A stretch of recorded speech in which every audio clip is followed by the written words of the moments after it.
Welcome to our channel. Today we how to download pipeline stages setup in Pipedrive, full guide step by step clearly.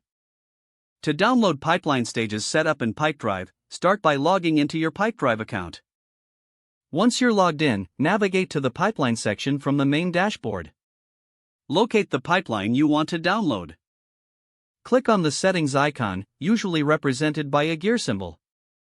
In the settings menu, look for pipelines or pipeline settings. Select the pipeline that you wish to export. Next, look for an export option, which is often labeled as export or download. Choose your desired format for the download, typically CSV or Excel. After selecting the format, confirm your choice to initiate the export. The system will prepare your download, which may take a few moments. Once the file is ready, it will either automatically download or prompt you to save it. Locate the downloaded file in your device's designated Downloads folder. Open the file using a compatible application like Excel or Google Sheets. Review the pipeline stages to ensure that all information is exported correctly.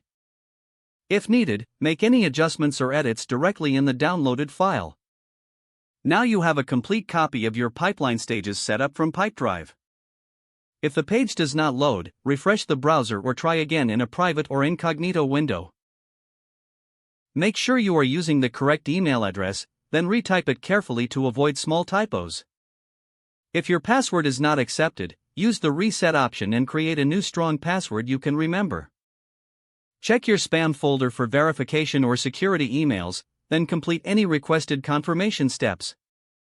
Enable two-factor authentication if available to improve account security and reduce unauthorized access risk. After signing in, review your profile details so your contact information and settings are accurate and current.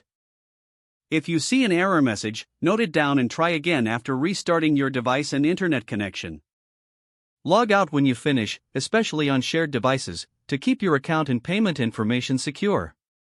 If the page does not load, refresh the browser or try again in a private or incognito window. Make sure you are using the correct email address, then retype it carefully to avoid small typos. If your password is not accepted, use the reset option and create a new strong password you can remember. Check your spam folder for verification or security emails, then complete any requested confirmation steps. Enable two-factor authentication if available to improve account security and reduce unauthorized access risk. After signing in, review your profile details so your contact information and settings are accurate and current. Don't forget to like this video and subscribe to our channel for more step-by-step tech guides.